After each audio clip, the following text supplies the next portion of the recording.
ప్రవర్తన ఎలా ఉంటుంది, గుణాతీతుడు ఎలా అవ్వాలి, ఈ 3 ప్రశ్నలు అర్జునుడు అడిగాడు. వాటిల్లో గుణాతీతుడి యొక్క లక్షణాలు వివరిస్తూ ప్రవర్తన, యాటిట్యూడ్ ఒకటి, తర్వాత వ్యవహారాల్లో ఎలా ఉంటారు.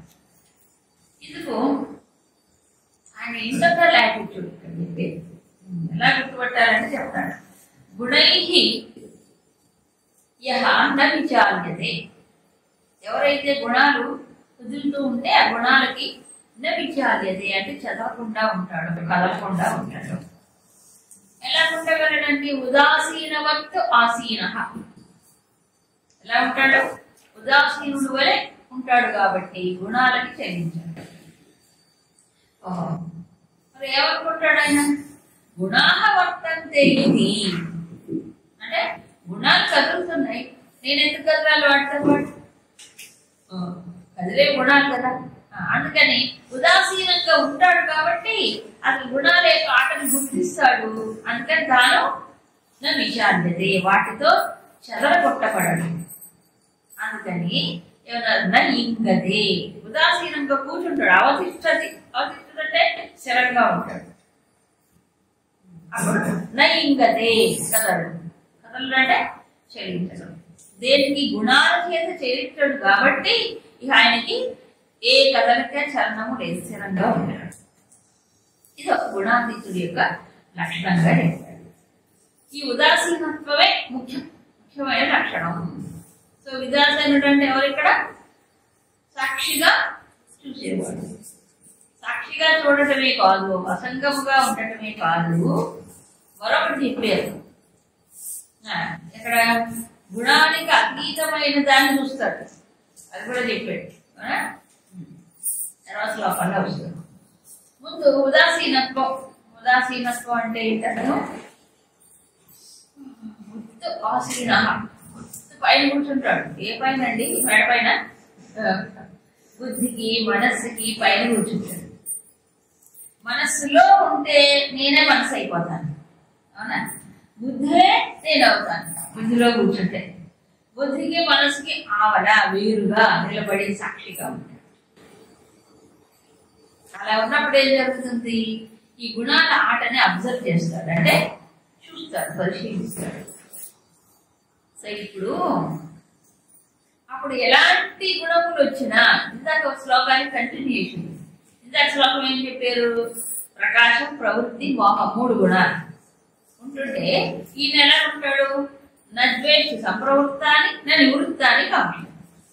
అంటే ఒక గుణాన్ని ద్వేషించడం కానీ ఇంకో గుణము ప్రత్యేకంగా కావాలని కోరుకోవడం ఉండదు. ఈ 2 లేనప్పుడు ఎట్లా ఉంటుంది. ఇప్పుడు మరో ప్రశ్న రావచ్చు, ఏమిటి అంటే గుణాలు ఎక్కడో బాహ్య శరీరంలో ఉంటాయి కదా, మరి మనం తెలియదుగా. తెలియదు, అందుకే ఇంతకు ముందు శ్లోకాలన్నింటిలో ఏ గుణము ఎలా ప్రభావితం చేస్తూ చూపించాడు, దాన్ని బట్టి గుర్తుపట్టాలి. ఏ గుణం లోపల మనలో ప్రకోపిస్తుంది, ఏ గుణం ఆధిక్యతలో ఉంది, దేని బట్టి గుర్తుపట్టవచ్చు. గుణం యొక్క స్వరూపం, దాని ప్రభావం, దాని లక్షణాలు చెప్పాడుగా. ఏ గుణం ఆధిక్యతలో ఎలా ఉంటుందని చెప్పాడుగా, దాన్ని బట్టి గుర్తుపట్టవాలి. సో అప్పుడు ఏమవుతుంది, ఈ గుణములకి ఆయన వేరుగా నిలబడతాడు. సో ఇప్పుడు అలా గుణాలకు వేరుగా చెలించకుండా నిలబడినటువంటి వాడికి ఏం జరుగుతుంది, అప్పుడు రాబోయే శ్లోకాలు 3 శ్లోకాలలో ఈ ద్వంద్వ పరిస్థితుల గురించి చెప్పాడు. ఆ ద్వంద్వాలను తట్టుకునేటువంటి స్థితి లభిస్తుంది. చూసారా, మనకి ఇంతకు ముందు అధ్యాయంలో ద్వంద్వాతీత ఇవన్నీ చెప్పాడు, కానీ ద్వంద్వాలకు అతీతంగా ఎలా ఉండగలడు అంటే ముందు గుణాలకి వేరే ఉండాలి, గుణాలు సాక్షిగా చూస్తూ ఉండాలి, గుణాలతో తాదాత్మ్యం అనేది ఉండదు, తాదాత్మ్యం పెట్టుకోకూడదు అని చెప్పాడు. సో ఇప్పుడు ఈ అన్ని ద్వంద్వ పరిస్థితులు కూడా స్థూల శరీరంతో కానీ సూక్ష్మ శరీరంతో కానీ అనుభవిస్తాం, అవునా కాదా. మానవులు బుద్ధి నిర్ణయించుకుంటుంది, సుఖ దుఃఖాలు మనసు నిర్ణయిస్తుంది, అవునా. ఇది బంగారం, ఇది వెండి, ఇది బుద్ధి నిర్ణయించి విలువనిస్తుంది. ఇది రాయి, ఇది మట్టి, విలువలేదు అంటాడు, అవునా. ప్రియం అప్రియం మనసు చెప్తుంది, అవునా. నింద ఆత్మ సంస్థ, ఇది బయట వాళ్ళు వేసే ముద్రలు. అవునా? నిజంగానే ఆత్మస్థుతి కానీ ఇవన్నీ మానం అవమానం ఇది కూడా బుద్ధి నిర్ణయిస్తుంది. ఇలా చూసినప్పుడు శత్రు మిత్ర పక్షములు ఇవన్నీ ద్వంద్వాలే. ఎన్ని రకాలు అని చెప్పేసారు. సో ఈ ద్వంద్వాలకి తట్టుకొని నిలబడగలుగుతున్నాడు అని అంటే సమంగా సమంగా ఉండగలుగుతున్నాడంటే కారణం ఏంటి? వీటి లోపల కూర్చోవట్లేదండి. ఈ రెండింటిని పరిశీలిస్తూ వాటిని చూస్తూ వేరుగా ఉన్నాడు. ఇదే స్వస్థ. అందుకే స్వస్థ అంటే స్వరూప స్థితిలో ఉంది. గుణాలకు అతీతంగా ఏముంది దాన్ని చూస్తారు. దానికి అతీతంగా ఉన్న దాన్ని పట్టుకున్నప్పుడు గుణాలు ఏమవుతున్నాయి? ఊరికే చూడబడతాయి. ఇక్కడ సాక్షిత్వం అనేటువంటిది మధ్యలో ఒక స్థితి. పూర్తిగా ఆత్మస్వరూప స్థితిలో నిలబడడానికి ముందుగా ఏమవ్వాలి? గుణాలని వేరే చూడడం నేర్చుకోవాలి. ఇలా చేస్తేనే అది సాధ్యం అవుతుంది, లేకపోతే సాధ్యం కాదు. అప్పుడు మరొకటి కూడా చెప్పాడు. బయట ప్రపంచం నుంచి ద్వంద్వాలకి ఇలా ఉంటాడు. మరి తాము చేసే వాటిలో సర్వారంభ పరిత్యాగి.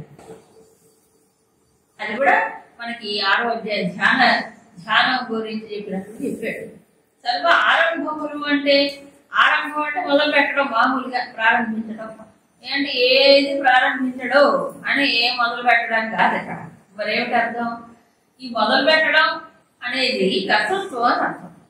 కర్మఫలాపేక్షతో నేను కర్తని అనే దృష్టితో చేస్తే అది ఆరంభించడం అవుతుంది. కాబట్టి కర్తృత్వ దృష్టి లేదు, భోక్తృత్వ దృష్టి లేదు, రెండు లేదు.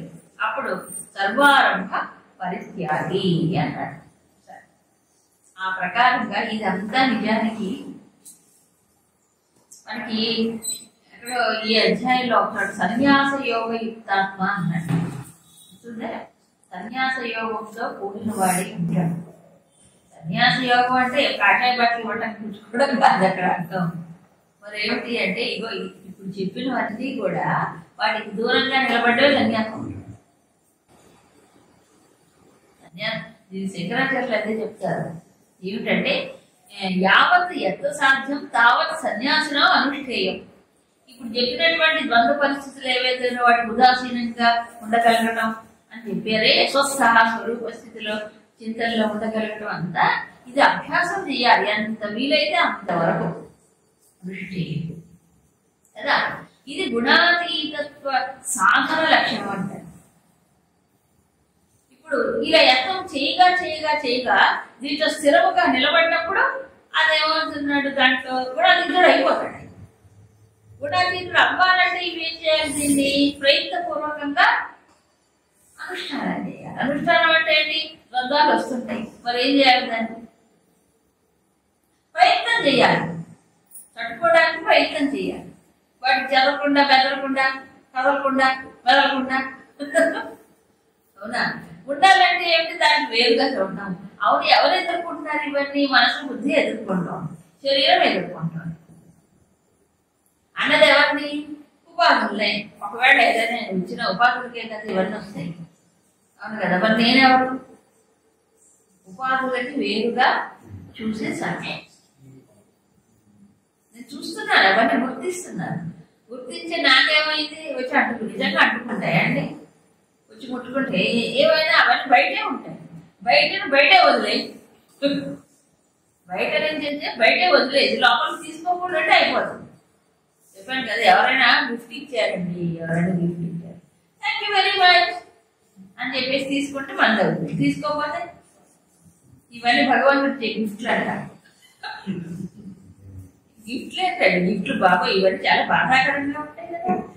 ఏం లేదు, మనిషికి అంత స్థిరత్వం వచ్చింది అని పరిశీలించడానికి, పరిశోధించుకోవడానికి దాన్ని తాను ఇవన్నీ సోపానం, ఒక అవకాశం. ఏది లేదనుకోండి, అంత నార్మల్గా సాగితే ఏ అచీవ్మెంట్ ఉండదు మనిషికి కదా. ఏదైనా ఎప్పుడైనా ఒక పరీక్ష వస్తేనే, దాంట్లో ఉత్తీర్ణుడు అవుతేనే అతనికి అచీవ్మెంట్. అవునా కాదు? ఏమి రాకపోతే ఏమవుతుంది? అన్ని సుఖంగా, అన్ని జయములే వచ్చి అన్ని సుఖంగా ఉండి అందరూ అనుకూలంగా ఉంటే జీవితమే లేదు. అలాంటి జీవితాలు ఉంటాయి ఆ ప్రపంచంలో. ఎప్పుడైనా ఎక్కడైనా ఎవరికైనా ఈ మొత్తం మానవాడి చరిత్రలు తిరగేయండి పెళ్ళి, ఎక్కడ అలాంటి పరిస్థితి ఉండదు ఉండదు ఉండదు. సో ఈ ద్వంద్వాలు తప్పనిసరి. తప్పనిసరి అయినప్పుడు ఏం చేయాలి? తప్పనిసరి అయినప్పుడు ఏం చేయాలి? తట్టుకోవాలి, భరించాలి. ఇదే 12వ అధ్యాయం చెప్పాడు. అవునా? అంటే నువ్వు దాన్ని నివారించలేనప్పుడు ఏం చేయాలి? భరించడం నేర్చుకో. తస్మాత్ అపరిహార్యతే నత్వం సూచిత వార్త. నువ్వు నివారించలేనప్పుడు దాన్ని ఏం చేయాలి? నువ్వు శోకించద్దు. ఎట్లా నివారించలేవుగా తక్కువ ఊరుకో. నివారించగలిగినప్పుడు సరే, నివారించలేని పరిస్థితులు వస్తాయి. ద్వంద్వాలు ఎవరైనా పూర్తిగా నివారించగలరా? సుఖం వస్తుంది, దుఃఖం వస్తుంది, రెండు కలిసి రావు. ఒకసారి అయితే ఒకసారి ఆల్టర్నేట్ గా రావచ్చు, లేదా వెంట వెంటనే సుఖాలు వెంట వెంటనే దుఃఖాలు రావచ్చు. వాటికి మనకు ప్యాకేజ్ ఒకటి ఉంది కదా, ఆ ప్యాకేజ్ ఒకటి రిలీజ్ చేస్తూ ఉంటుంది అనమాట, వస్తుంటాయి. మరి అప్పుడు ఏం చేయాలి? ఇవన్నీ ప్రియాప్రియములు, ఇవన్నీ మనసు ముద్రలు వేసుకుంటుంది, బుద్ధి ముద్రలు వేస్తుంది. కాబట్టి అందుకని సూక్ష్మ శరీరానికి వేరవ్వాలి. కారక శరీరం మనకు తెలియదు, దాని యొక్క ప్రభావం సూక్ష్మ శరీరంలో ఉంటుంది కదా. సో గుణాలను వేరే చూసినటువంటి వాడు ఆటోమేటిక్ గా ఈ గుణముల యొక్క ఎఫెక్ట్ ఎక్కడ వస్తుందో సూక్ష్మ శరీరంలో ఉంటుంది. కాబట్టి ఈ బయట అనుభవాలు వచ్చినప్పుడు ఏం చేయాలి? అప్పుడు వీటికి స్పందించాలి, కానీ రియాక్ట్ కావాలి. స్పందించడం అంటే తెలుసు. స్పందించడం అంటే ఉదాహరణకి శీతోష్ణాలు అనుకోండి, ఇంకేదో రకరకాల శీతోష్ణాలంటే చాలా ఉన్నాయి. నేను ద్వంద్వాతీతుడు కాబట్టి నేను చాలా ఒప్పుకోను.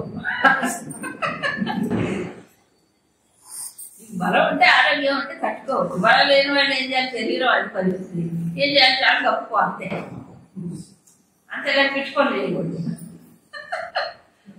అవునా? కాబట్టి కొన్ని డిస్క్రిమినేషన్ ఉండాలి. వాడి మానం అవమానం. మానం అంటే ఏంటంటే మామూలుగా ఎగ్జామ్ కొలత, అంతేనా? కొలమానం అంటే మానం అంటే కొలత, అవమానం అంటే దీనికి ఆపోజిట్. మానం అంటే గౌరవం. మామూలు తెలుగులో చూడండి, వాళ్ళు నా మానం తీసేసారండి అంటే పరువు తీసేయాలి. మామూలు తెలుగులో అంటే మానం అంటే నిజానికి కొలత. మాన అవమానం అనేది ఇతరులు వారి యొక్క స్పందన. అవునా కదా? ఏదో చూశారు, ఏం చేశారు? కొలతని చేశారు, లేకపోతే పొగిడారు, లేదా ఏదో చేశారు, ఇది మానం, తప్పానించారు. అవమానం అంటే దానికి ఆపోజిట్. ఇది ఎవరిని నిర్ణయించారు? ఇది అవతల వాళ్ళు నిర్ణయించుకున్నారు. అవునా కదా? వాళ్ళ యొక్క స్పందన, వాళ్ళ రియాక్షన్స్ ఇవన్నీ నాకు కదా. సో అవతల వాళ్ళకి దృష్టిని బట్టి ఏం చేస్తారు? సన్మానమో అవమానమో చేస్తారు. అంతే కదా? వాళ్ళు అవమానం చేసి నాకేం ఒరిగింది, సన్మానం చేసి నాకేం ఒరిగింది. వాడు అవమానం చేసి తగ్గిందా? నాకు పిలిచిపోయాను నాకు పడిందా? కిరీటం పోయిందా? గొప్పతనం తగ్గిందా? తగ్గదు. వాడు సన్మానిస్తే పెరుగుతుందా? కానీ అనుకుంటాడు మనిషి, ఎంతసేపటికి ఈ బ్రతుకు ఎట్లా ఉంటుంది, మానవుడి బతుకు ఇతరుల దృష్టిలో నేను ఎట్లా కనిపించాలి, నేను ఎట్లా ఉన్నాను, దీన్ని బట్టి కొలుచుకుంటాడండి. ఈ బ్రతుకంతా ఏమైపోయింది? ఇప్పుడు బయట నుంచే చూస్తున్నాడు. బయట వాళ్ళ యొక్క దృష్టిని బట్టి నేను ఇట్లా ఉండాలి, అట్లా ఉండాలి, అట్లా ఉన్నాను, ఇట్లా ఉన్నాను అనుకుంటున్నాను. కానీ అది కాదు, ఇది ఏది సత్యం కాదు. అవునా కాదా? వాడు సన్మానించారండి, రేపు ఇంకోటి అవమానిస్తాడు. అప్పుడు ఏది గొప్ప? అవమానించారు కాబట్టి తక్కువైపోయి సన్మానిస్తే గొప్పతనం వచ్చింది ఏమి రాదు. అప్పుడు ఇప్పుడు ఈ మనిషి ఒకడే. అవునా? ఇవన్నీ ద్వంద్వాలు ఈ ప్రపంచంలో ఉంటాయి. అలాగే ప్రియాలు, శత్రుమిత్రులు, ఇది కూడా అంతే. శత్రుత్వం మిత్రుత్వం అనేటువంటిది ఇది కూడా మెంటల్ యాక్టివ్, ఇది కూడా అంతే. పరిస్థితులు మారిపోతాయి ఒక్కోసారి. అవునా? అవగాహన లోపం వల్ల శత్రుత్వం వస్తుంది. అవగాహన పెరిగితే మిత్రుడు. జరగట్లే సంధులు చేసుకునే వాళ్ళు ఉన్నారు, కలిసిపోయే వాళ్ళు ఉన్నారు, ఒక్కోసారి శత్రుత్వంతో విడిపోయే వాళ్ళు ఉన్నారు. అన్ని జరుగుతున్నాయి. ఇవన్నీ సహజం ప్రపంచంలో. అందుకు ఏ పక్షమో లేదు, భగవంతుడి పక్షంలో నేనన్నా. అవునా? అది సరే. ఇప్పుడు ఇదంతా గుణాతీతుడి యొక్క. కాబట్టి ఇవన్నీ ఏంటి? నిజానికి నిత్య జీవితంలో ఇవన్నీ ఇది సన్యాస యోగి తప్ప ఇంకేదో ధ్యాన స్థితి అనుభవించాలి, ధ్యానంలో ముందుకెళ్ళాలి, పురోగమనం సాధించాలంటే ఇవన్నీ అభ్యాసం చేయాలి. ధ్యానం అంటారు చూడండి, ధ్యానం చేయాలంటే ఇవే గుర్తొస్తాయి మనిషికి. ఈ ద్వంద్వాలు గుర్తురావండి, వీటిలో ఏదో ఒకటి గుర్తొస్తుంది మనిషికి.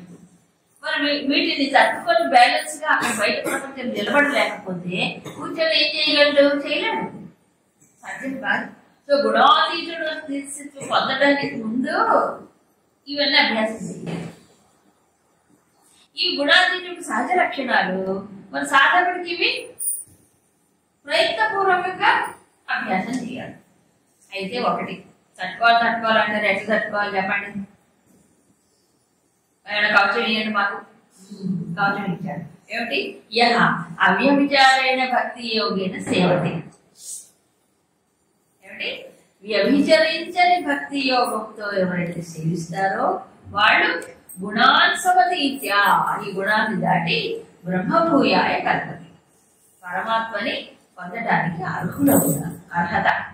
ఈజ్ ఫిట్ స్టూడెంట్, సాధకుడు అవుతాడు. సో గుణాలు దాటడానికి ఏమిటి? ఇప్పుడు ఏం పూసుకోవాలి? పూసుకోవటం కాదు, ఇది వేసుకోవాలి కవచం. అయితే అవ్యభిచారేణ భక్తి అంటే చలించని భక్తి. మామూలు భక్తి ఎట్లా ఉంటుంది? కాసేపు విషయాల పైన, కాసేపు భగవంతుడి పైన ఉంటుంది. అంటే విషయాల్లో వ్యవహారం చెయ్యొద్దని కాదు, లోపల ఒక నిష్ఠ కావాలి.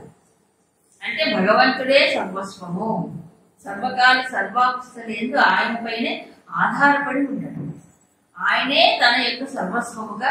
ఎందుకంటే ఇప్పుడు ఈ జ్ఞాన యోగంలో చెప్పింది అది. ఎవరి భగవంతుడు విశ్వానికంతా ఆధారంగా ఉంటే ఆయన కాక ఇంకోటి ఎవరు పట్టుకోవాలి? ఎవరిని శరణాగతి పొందాలి? ఎవరిని తెలుసుకోవాలి? చెప్పాడుగా 12, 13, 11 అధ్యాయం, 10 అధ్యాయం విభూతుల్లో ఎంత చెప్పాడు. సో విశ్వం అంతా నిండినటువంటి వాడు ఆయన. విశ్వాన్ని తనలో చిన్న ఒక మూల ఎక్కడో ధరించిన వాడు.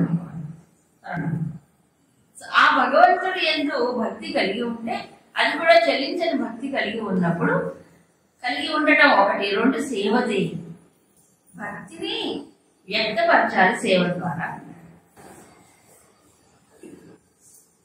భక్తి లోపల ఉండేది, సేవ బయట వ్యక్తం చేసి. సో భక్తి లోపల ఉంచుకొని సేవ ద్వారా దాన్ని ఎక్స్ప్రెస్ చేయాలి, అంటే వ్యక్తపరచాలి అని చెప్పాడు. అందుకని ఎక్కడైతే మామూలుగా ఉండాలి. భక్తి అంటే భగవత్ ప్రేమ, భగవంతుడి యందు ప్రేమ. మామూలుగా ప్రతి జీవుడికి, జంతువులకు కూడా ప్రేమ ఉంటుందండి. ప్రేమ లేని జీవుడు అంటూ ఉండడు ఈ విశ్వంలో. జంతువులకి, క్రిమికీటకాలకు కూడా వాటి సంబంధించిన ఉంటాయి. మానవుడికి ఎందుకు ఉండదు? అయితే ఏమైతుందంటే ఈ ప్రేమ డివైడ్ అయిపోయిందంటే చీలిపోతుంది. ఎక్కడ పోతుంది? ఎంతో మంది ఉంటారు చుట్టుపక్కల, గోళ్ళు మంది ఉంటారు. తల్లిదండ్రి, అక్క, నాన్న, అమ్మాయి సంబంధించిన అయినా ఉంటాయి, వస్తువులు, విషయాలు అన్నీ ఉంటాయి కదా. సో వీటన్నిటి ఎంతో ఉంటుంది సాధారణంగా. అవి కూడా మారుతూ ఉంటాయి, స్థిరంగా ఉండదు. అవి కూడా అప్పుడప్పుడు ఒక్కో రకంగా ఉండిపోతూ ఉంటాయి. ఇవన్నీ కూడా మారిపోయేవి, నశించిపోయేవి, అవునా? కదిలిపోయేవి. ఏది మనకు సపోర్ట్ ఇవ్వరు, దొరకదు దేని ద్వారా. సుఖము లేదు, ఆధారము కాదు. నిజానికి చెప్పాడుగా. మరి ఎప్పుడూ ఉండేవాడు భగవంతుడైతే, ఎప్పుడూ మనకి వేరు కానివాడు భగవంతుడైతే, ఈ ప్రేమ అంతా వేరే దగ్గర పెట్టుబడి పెట్టి దేవుడి దగ్గరకు వచ్చేటప్పటికి అసలు ఏముండదు మనకి కదా. కాబట్టి ఇదంతా కలిపి ఒకచోట నిక్షిప్తం చేయాలి. అక్కడ భగవంతుడి అప్పుడు ఒక సందేహం రావచ్చు. వీళ్ళందరినీ ఏం చేయాలి? ఇదంతా ఉంది కదా, ఇన్ని రూపాయలు ఉన్నది ఎవరు? గోపికలు చూపించిన ప్రేమ. అవ్యభిచారిణి భక్తి అంటే గోపికలు. ఈ అన్ని సంబంధాలలో ఏంటి? ప్రతి పుత్రాది సంబంధాలలో, సమస్తములలో ఉన్నది ఒకటేగా. ఆ ఒక్కడిని ప్రేమిస్తే ఇన్నిటిని ప్రేమించినట్లే. ఒక్కడిని తృప్తిపరిస్తే అన్నింటినీ తృప్తిపరిచినట్టే అందరినీ. వేరు వేరుగా చేయక్కర్లే. వీళ్ళని ఎక్కువ, వీళ్ళని తక్కువ, వాడి కాసేపు ప్రేమిస్తా, వీళ్ళకి కాసేపు ప్రేమిస్తే సెలెక్టెడ్ ప్రేమ కాదు. అవన్నీ మోహాలు. చూడండి, నేను వాడిని ప్రేమిస్తున్నా కాబట్టి కాసేపు, తర్వాత అయిపోయింది వాడితో మళ్ళీ ఇంకోళ్ళు. ఇవన్నీ కాదు. ఉన్నది ఒకడే పరమాత్మ. ఆ పరమాత్మయే అనే దృష్టితో ఉన్నప్పుడు మిగతా వాళ్ళ మీద దృష్టి పెట్టక్కర్లేదు ప్రత్యేకంగా. ఎందుకంటే సభలో ఉన్నది అసలు ఇవన్నీ బాగా మనకి భాగవతము మహాభారతాల్లో డెమాన్స్ట్రేట్ చేయబడ్డాయి ఈ ప్రిన్సిపల్స్. ద్రౌపది కృష్ణుడి చేతిలో ఒక మెతుకు పెట్టింది, అవునా? ఇది అక్షయ పాత్రలో ఒక మెతుకు పెట్టిందా? పెట్టి ఏమంది? విశ్వాత్మ ప్రియేదాం. విశ్వాత్ముడైనటువంటి, అది కూడా కృష్ణుడే చెప్పాడు, ఆమె తెలియదా? ద్రౌపది సంకల్పం చేయి, నా చేతిలో పెట్టు. ఆయనే చేయించాడు పాపం. విశ్వాత్ముడు దీని చేత ప్రీతి చెందునుగా, అదేం చేత చేత చెప్పగా నోట్లో వేసుకున్నాడు. అమ్మ అంత కడుపు నిండిపోయింది. ఎక్కడ దుర్వాసుడు వచ్చాడు కదా, శిష్యులు ఎంతమందితో వచ్చాడు, వాళ్ళందరూ కడుపులు నిండిపోయింది. అది ఎంత మాయ కదా, ఏం కాదు. ఈయన విశ్వాత్ముడు కాబట్టి ఆ సంకల్పంతో జరిగింది అక్కడ, ఇంకేది కాదు. అవునా కాదు? కాబట్టి ఒకటే సంకల్పం. సీతోపనిషత్తులో చెప్తారు, నువ్వు ఏ కర్మ చేసినా, ఏ పుణ్యకర్మ కానీ ఇంకోటి కానీ ఏ యోగం కానీ ఏం చేసినా ఈ ఒక్కడే సంకల్పం పెట్టుకోమంట. ఈ ఒకటే. దీనితో, ఈ కర్మతో, ఈ పూజతో, ఈ ఆరాధనతో, దీనితో విశ్వాత్ముడు ప్రీతి చెందును బాగా అనుకోవాలి. అప్పుడేమవుతుంది? ప్రత్యేకంగా ఏముండాలి సాధ్యం. ఎందుకంటే మనకు తెలియకుండానే ఈశ్వరుడు అక్కడ ఉన్నాడు అందరి హృదయాల్లో పరమాత్మ. సో ఒక్కొక్కరిని పెట్టుకోక్కర్లేదు, ఇంత ప్రపంచం అంతా విస్తరి ఆయనే ఉన్నాడు కాబట్టి. అవ్యభిచారైన వ్యక్తి అంటే ఇది పరమాత్మ తత్వాన్ని తెలుసుకొని ఇష్టపడాలి భక్తితో. అప్పుడు సేవతే సహజంగా ఏమవుతున్నాడు? భక్తి ఉన్నప్పుడు ఏం చేస్తాడు? సేవ చేస్తాడు. అందుకే గురుదేవులు ఒక మాట చెప్పేవాడు, love and labour go hand in hand. Labour అంటే సేవ, శ్రమ. ప్రేమ సేవ రెండు చేతులు కలుపుకొని పోతాయి. ఎక్కడైతే ప్రేమ ఉంటుందో అక్కడ సేవ చేస్తారు. అవునా? ప్రేమ లేకపోతే నాకబట్టి నీకేది జరప, అవునా కదా? ప్రేమ ఉంటే మంచి నీళ్ళు చెప్పక లేదు పుచ్చుకుంటారు, అవునా కాదు? అంటే జరుగుతుంది. అంటే ఏమిటి అర్థము? అదే చెప్పాడు, భక్తి యోగేన సేవతే. ఎవరిని సేవించాలి? ఏ పరమాత్మ ఎందుకు భక్తి కలిగింది ఆ పరమాత్మను సేవించాలి. ఏ రూపంలో? అన్ని రూపాల్లో ఆయన ఉన్నాడు కాబట్టి ఎక్కడ సేవించినా భగవంతుడు సేవ కదా. కాబట్టి ఇది అవ్యభిచారిణీ భక్తి. అంటే అక్కడ చేస్తేనే భగవత్ సేవ, ఇక్కడ చేస్తే భగవత్ సేవ కాదా అని చెప్పలేదు ఆయన. మామూలుగా అందరి కాన్సెప్ట్ ఏంటంటే గుళ్ళో సేవిస్తే భగవత్ సేవ. అందుకే ఎక్కువ మంది గుళ్ళో పూజ చేసుకోవడానికి ఇష్టపడతారు. విగ్రహాలు ఇవ్వడానికి అందరూ ముందుకు వస్తారు. గుడి నిర్వహణకి ఎవరు ముందు రాడు, తర్వాత ఎవరు ముందుకు రాడు. ఆ దేవుడికి ఇస్తే మాకు ఎక్కువ కాదు. అదేం చెప్పలే. అష్టమూర్తి దేవ పూజ ఎవడ భగవాన్ చెప్పారు. 8 రూపాయలు పంచభూతాలు కదా, ఎవరు? సూర్యుడు, చంద్రుడు, జీవుడు. 8 రూపాయల్లో ఉందో ఒకటే పరమాత్మ. కాబట్టి ఎక్కడ సేవించినా ఆయన సేవించడండి. ఈ భావన కలిసినప్పుడు అవ్యభిచారిణీ భక్తి అయిపోతుంది. కాబట్టి థాట్ నిలకడగా ఉంటుంది. కాబట్టి అలా చేసినప్పుడు ఏం జరుగుతుందట? గుణాలు దాటకండి. అమ్మో, మరి భక్తి అంత పవర్ఫుల్. భక్తి ద్వారా గుణాలు దాటకుండా. భక్తి అంటే ఏం భక్తి? అవ్యభిచారిణీ భక్తి. ఒకటే తత్వాన్ని నిరంతరము ఆలంబనగా చేసుకుని చింతన చేసినప్పుడు ఏమవుతుంది? సేవ చేస్తూ ఉన్నప్పుడు ఆయన మనసు ఎట్యూన్ అవుతుంది అక్కడ పరమాత్మపై. అప్పుడు ఈ గుణాలు ఏం చేస్తాయి? ఇవన్నీ వస్తాయి బయట ప్రపంచం. గుణాలు వచ్చినా వాటికి చదవడు, అన్ని పరమాత్మకి సమర్పణ చేసుకుంటాడు. ఏం కలిగినా సరే వాళ్ళు కష్టమో నష్టమో చెప్పాడు. చిట్టు చివరి శ్లోకంలో ఒక విచిత్రమైన అంశం చెప్తాడు భగవంతుడు. ఇది కొంచెం బాగా ఆలోచించి ఇయ్యాలి. శంకరులు లాంటి వారు, శంకరాచార్యులు ఈ శ్లోకానికి 3 రకాల అర్థాలు చెప్పారు. చాలా మంది మహాత్ములు వీటినే ప్రమాణంగా స్వీకరించారు కూడా తమ యొక్క వ్యాఖ్యానాలలో. 3 రకాలు చెప్పారు. బ్రహ్మణో హి ప్రతిష్ఠాం అమృతస్య వ్యయస్య చ శాశ్వతస్య ధర్మస్య సుఖస్యైకాంతికస్య చ అమృతస్య అవ్యయస్య శాశ్వతస్య ధర్మస్య ఏకాంతికస్య సుఖస్య బ్రహ్మణః హి ప్రతిష్ఠ అహం.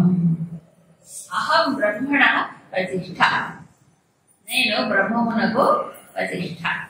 ఎవరా బ్రహ్మము చెప్తున్నాను. ఎవరా బ్రహ్మము? అమృతం, అమృత స్వరూపము.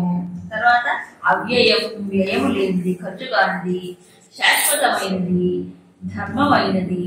తర్వాత సుఖం, ఏకాంతిక సుఖం.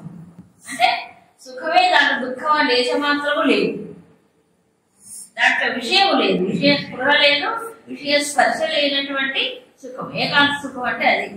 ఏకాంత సుఖం అంటే ఇంకో అర్థం చేసుకోవాలి,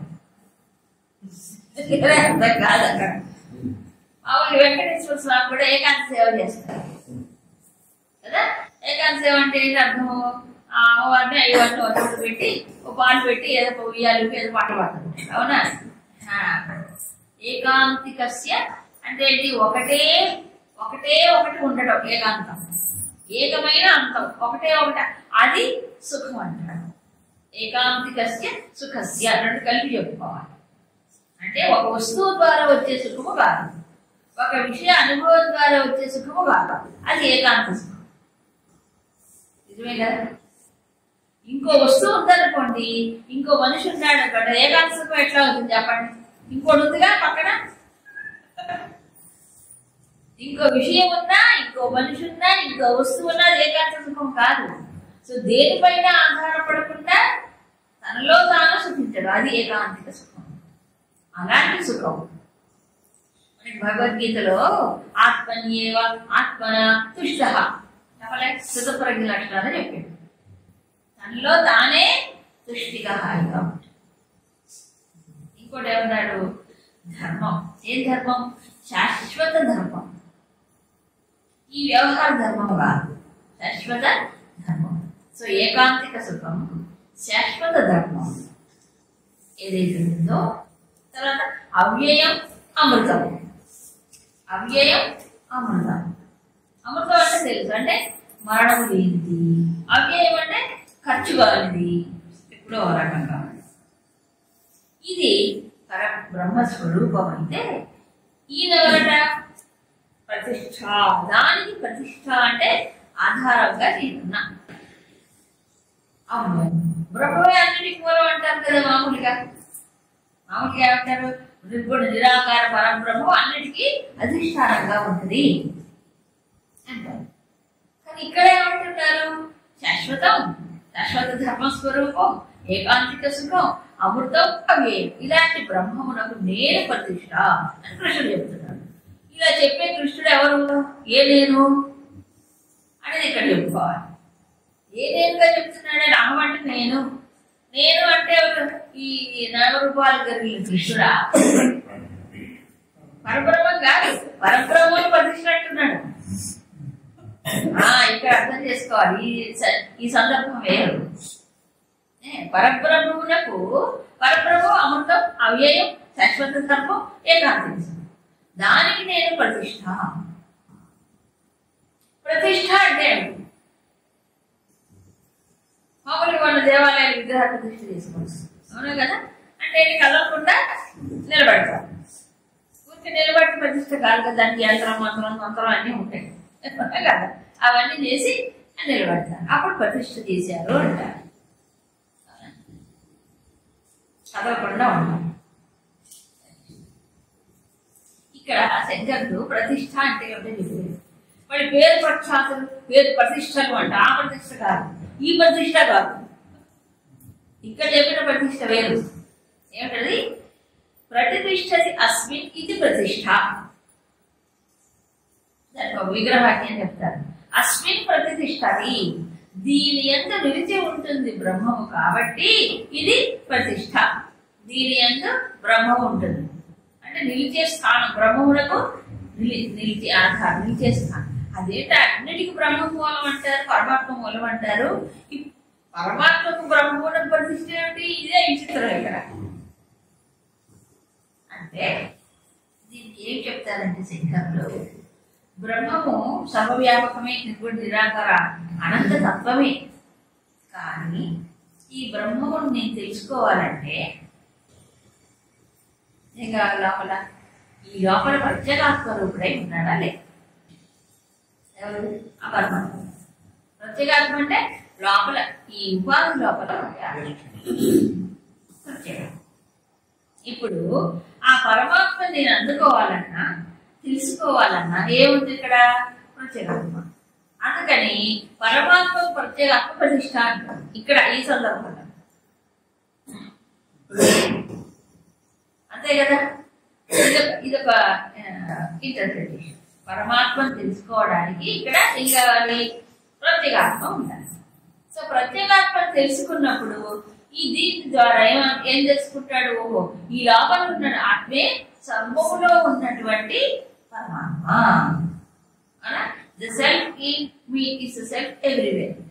అప్పుడు పరమాత్మ తెలియబడతాడు. నాలో ఉన్న ఆత్మే సర్వము ఉన్నది, అవునా కదా? అయితే ఇక్కడ ప్రత్యేగాత్మ అంటే ఆత్మే, అంటే సాక్షి చైతన్య రూపమైనటువంటి ప్రకాశ రూపమైన అంతే తప్ప ఇక్కడ అహంకారం కాదు. అహం అనే పదం భగవంతుడు వాడితే అక్కడ అహంకారం కాదు, అది ఎప్పుడో తెచ్చిపోయింది. అహంకారం ఆధారం ఎట్లా అవుతుంది పరమాత్మకి? మరి ఇక్కడ ప్రత్యేగాత్మ వల్ల తెలుసుకుంటున్నాడు కాబట్టి ప్రత్యేగాత్మ. ఇదొక అర్థం చెప్పాడు. సరే, తర్వాత ఇంకో విషయం, ఈ అనుభవం అనేది పొందాలనుకునేవాడు బ్రహ్మతత్వం తెలుసుకోవాలంటే ఎలా తెలుసుకుంటాడు? ఈ ప్రత్యేగాత్మయే పరమాత్మగా తెలుసుకుంటాడు అనుభవంలో, అవునా కదా? సో తెలుసుకోవాలంటే ప్రత్యేగాత్మ స్వరూపమే కదా ఆధారం. అందుకని ప్రతిష్ఠ ఆధారం. కొంచెం కిందికి వచ్చి చెప్పారు ఇంకో అర్థం సేకాలి. ఏంటంటే యయాచ ఈశ్వర శక్త్యా భక్తానుగ్రహాది ప్రయోజనాయ బ్రహ్మ ప్రవర్తతే. ఏ ఈశ్వరీయ శక్తి ద్వారా పరమాత్మ అంటే నిరాకారమైన పరమాత్మ భక్తానుగ్రహాది ప్రయోజనాయ, భక్తులను అనుగ్రహించాలంటే నిర్గుణ నిరాకార తత్వం అనుగ్రహించదు, అవునా? నిర్గుణ నిరాకార తత్వం అనుగ్రహించేది ఏముంది? మనం అనుగ్రహించాలంటే ఏం కావాలి? మనకి ఈశ్వరీయ రూపంలో రావాలి ఈశ్వరుడు, అవునా? సమిష్టికారుడు ఈశ్వరీయ రూపంలో ఆయన ఏం చేస్తాడు? భక్తుల్లో అనుగ్రహిస్తాడు పరమేశ్వరుడు. ఏ రూపమైనా కావచ్చు, రాముడో కృష్ణుడో దేవియో ఏదో ఒక రూపంలో, అవునా? ఇప్పుడు ఏ ఈశ్వరీయ శక్తి ద్వారా భక్తుల్ని అనుగ్రహించడం, శిక్షించడం, రక్షించడం ఇలాంటివన్నీ కూడా జరుగుతుందో ఏదో ఆ పరబ్రహ్మే కదా చేస్తున్నాడో సా శక్తి, ఆ ఈశ్వర శక్తి బ్రహ్మము కంటే వేరా?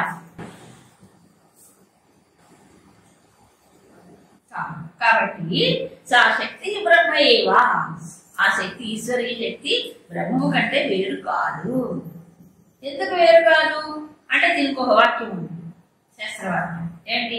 శక్తి శక్తిమతో అనన్యత్వాదు. శక్తివంతుడు శక్తి వేరువేరా? శక్తివంతుడు శక్తి. శక్తివంతుడు అంటే ఎవరినంటాం? శక్తిని కలిగి ఉన్నవాడిని శక్తివంతుడు అంటాం. అతనిలో నుంచి శక్తి లేదనుకోండి, తీసేసాం, శక్తి లేదు, అప్పుడు వాడు శక్తివంతుడు కాడు. అవునా? సో శక్తిమాన్, శక్తివంతుడు అంటే ఎవరు? శక్తిని కలిగిన వాడు. శక్తి వేరు కాదు అక్కడ, అది ఉంటేనే శక్తివంతుడు. ధనవంతుడు ఎవరు? ఎగ్జాంపుల్, ధనం ఉంటే ధనం వెళ్ళిపోయింది, రెట్టం వచ్చింది, అంత బికార్ అయిపోతే ధనవంతుడు అంటావా? అనగా అంతే. శీలవంతుడు ఎవరంటాం? మంచి ప్రవర్తన కలిగిన వాడు శీలవంతుడు. అతను దుశ్శీలుడు అయిపోయాడు అనుకోండి, జడని వాళ్ళు వస్తే అనం, అంతే కదా. అలాగే ఇక్కడ కూడా శక్తివంతుడు ఎవరు? శక్తిని కలిగి ఉన్నవాడు. ఆ శక్తి లేకపోతే శక్తివంతుడు కాదు. ఇప్పుడు ఈ శక్తిని శక్తివంతుడు వేరు చేయండి, చేయలేము. అనన్యం, ఈ రెండు అనన్యం ఒకటే. శక్తివంతుడు అంటే శక్తిని కలిగి ఉన్నవాడు, రెండు వేరు కాదు. అలాగే ఆ ఈశ్వరీయ శక్తి వల్లనే నిర్గుణ నిరాకారమైన పరమాత్మ ఏమవుతున్నారు? ఈ సృష్టి స్థితి లయములు చేసుకుంటూ అనుగ్రహిస్తూ రక్షిస్తూ శిక్షిస్తూ ఉన్నాడు కదా ఇదంతా. అప్పుడు ఆ శక్తి ఎవరు? బ్రహ్మయే. బ్రహ్మం కంటే వేరు. ఆ శక్తియే అహం అన్నాడు కృష్ణుడు.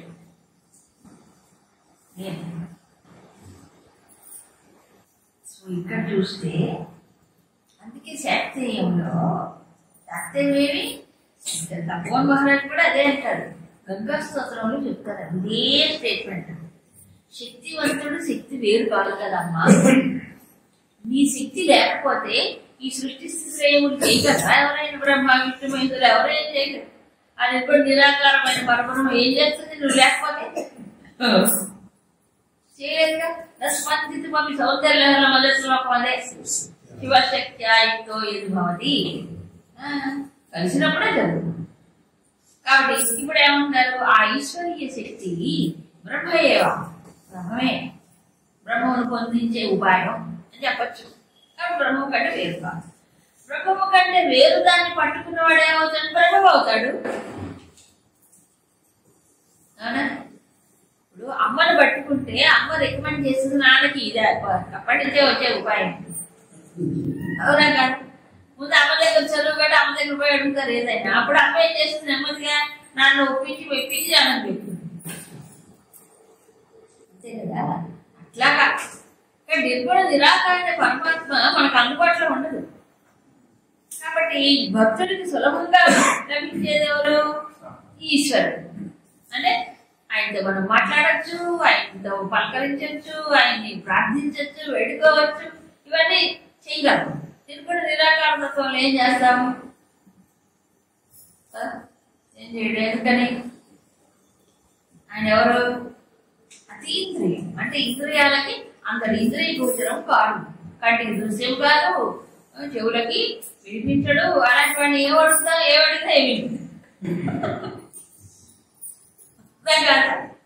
అక్కడ ఏం లేదు. అందుకని చెప్పేది కదా. కాబట్టి ఈశ్వరీయ శక్తి బ్రహ్మమే కంటే లేదు. అదే నేను అన్నాడు కృష్ణుడు. బ్రహ్మణ ప్రతిష్టానికి ప్రతిష్ఠుడు. ఇకపోతే ఇంకొక అర్థం చెప్పారు ఇక్కడ. అది ఏమిటి అంటే సోపాధికం నిరుపాధికం. స ఉపాధి అంటే ఉపాధితో కూడుకున్నటువంటిది, నిరుపాధికం అంటే ఉపాధి రహితమైన, ఉపాధి లేనిది. దీన్నే ఉపాధి లేనటువంటి శుద్ధ బ్రహ్మం, ఉపాధితో ఉన్నది శబల బ్రహ్మం, సగుణ బ్రహ్మం. అదే కదా. సగుణ బ్రహ్మము శబ్ద బ్రహ్మం అంటే ఉపాధితో ఉన్నది. నిర్గుణము అంటే శుద్ధ బ్రహ్మం. శుద్ధ బ్రహ్మ పరాత్పరరాం. మరి ఆరాము శుద్ధ బ్రహ్మ వచ్చి మరి అక్కడ అర్థం చేస్తారు. ఇప్పుడు చూడండి, ఏ శుద్ధ బ్రహ్మము పరమాత్మగా చెప్పబడిందో బ్రహ్మము అని, ఆ శుద్ధ బ్రహ్మమే ఇప్పుడు ఏమైంది? ఉపాధిలోకి వచ్చినప్పుడు ఏమైంది? సగుణంలోకి వచ్చింది. ఈశ్వరుడు సగుణమేగా. సర్వవ్యాపకత్వం లక్షణం ఇవన్నీ ఉన్నాయి కదా ఈశ్వరుడు. కాబట్టి అని చెప్పాడు. ఇప్పుడు ఎవరికి ప్రతిష్ట? ఆ శుద్ధ బ్రహ్మను తెలియాలంటే ఎవరిని పట్టుకోవాలి? ఇప్పుడు శబల బ్రహ్మాన్ని పట్టుకోవాలి. అవును కదా. గుణములతో కనిపించేవాడు లేదా ఈశ్వర ఉపాధితో కూడుకున్నటువంటి సోపాధికమైన బ్రహ్మము ద్వారానే నిరుపాధికమైన బ్రహ్మమును చేరుకుంటాం. అతీతమైన ఏదైనా అంతే, అదేగా చెప్పింది. అందుకు నేను ఇది విచిత్రమైన ఇంటర్ప్రిటేషన్ ఈ శ్లోకం. జనరల్ గా మొత్తం విశ్వానికి నామరూపాలన్నిటికీ ఈశ్వరుడు కూడా అటల్ పరబ్రహ్మ అంటారు. కానీ ఇక్కడికి వచ్చేటప్పటికి బ్రహ్మ ప్రతిష్ట అనే పదం వాడారు. ఎవరికి? అమృతం అవి అయినటువంటి బ్రహ్మమునకు నేను ప్రతిష్ట. ఇది ఇటు చెట్టు తీసుకొచ్చాను. కారణం ఏంటంటే ముందు శ్లోకంలో అవ్యభిచారైన భక్తి యోగైన వ్యభిచరించని స్థిరమైన దృఢమైన భక్తి ద్వారా సేవిస్తే వాడు బ్రహ్మత్వాన్ని పొందడానికి అర్హుడవుతాడు. ఎలా అర్హుడవుతాడు? నేను భక్తితో నేను సేవిస్తే. ఎవరిని? ఉపాధితో కూడుకున్న సేవించాలన్నా భక్తి కలగాలన్నా ఎవరిని సేవించాలి? సోపాధితో ఉపాధితో కూడుకున్న వాడిని. కాబట్టి అంటే ఈ ఉపాధితో కూడుకున్న పరమాత్మ ద్వారా ఏం చేస్తున్నాడు? నిర్గుణమైన నిరుపాధికమైన శాశ్వతమైన బ్రహ్మము పట్టుకోగలుగుతున్నాడు. అందుకు ఇది ప్రతిష్ట అంటాడు. ఆధారం అదే, వేరొక ఇది లేదు. ఎందుకంటే నిరాధారమైన నిర్గుణమైన తత్వానికి పట్టుకోవడానికి ఏముండదు అక్కడ ఆనందం. ఎలా పొందుతాడు? మరి దీని ద్వారా పొందుతాడు అని చెప్పి. సో ఈ తర్వాత అధ్యాయం ఏముంది?